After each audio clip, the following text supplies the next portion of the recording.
Yeah. Um, so let me take a sip of water before I say this. Before- It sounds like you're scared to do it, but go for it. So here we go. Cristiano Ronaldo, Hmm. CR7, is not in my top five of all time. Who is in your top five? Okay, before I even say who's in my top five, I'll Okay. start with this. Please, are goalkeepers, defenders, and midfielders, are they not footballers? They are. Why is it that every time we're talking about the greatest of all time, we are talking about goal scorers only? I don't think it's fair to the other people.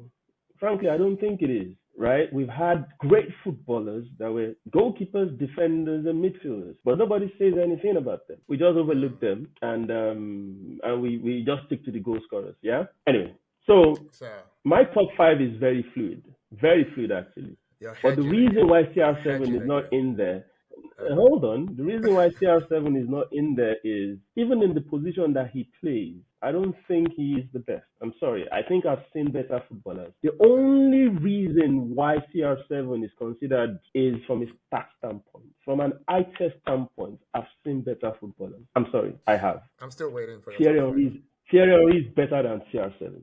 R9 is better than CR7. Messi is. Ronaldo is. Okay.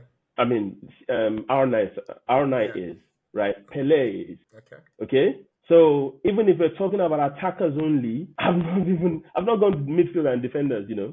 Okay. Even from an attacking standpoint only, he's not top five greatest of all time, Okay. right?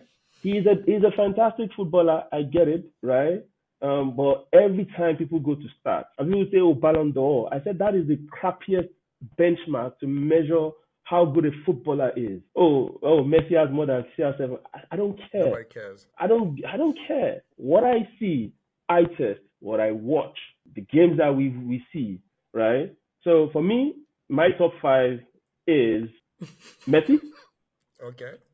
Pele, and the reason for Pele is simple. He's the only player, not the only, but he's the most ambidextrous player ever. Pele dribbles with his left leg and his right leg. You won't know. Today you don't know whether Pele is right footed or left Mm. footed. God bless his soul.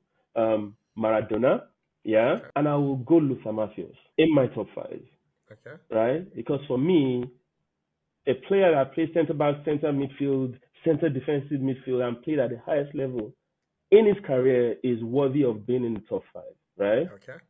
And why I said it's fluid is I think it's fair you stick a goalkeeper or a defender in there, right? You This is not understand? about So I'll leave fairness, that but last. go on. This is not about fairness. This is Yeah, yeah. So for me, I'll probably it's a knock on between one of the great goalkeepers, or one of the greatest centre backs. Frank Beckenbauer gets a decent mention. Yeah, so that's it. I don't think CR7 is as good as advertised. I don't think it's not in my top five. okay. So will it be in your top 10? Of course, he'll be in my top 10. Oh, okay. So is it number 10 or number 6? We'll leave that for another day.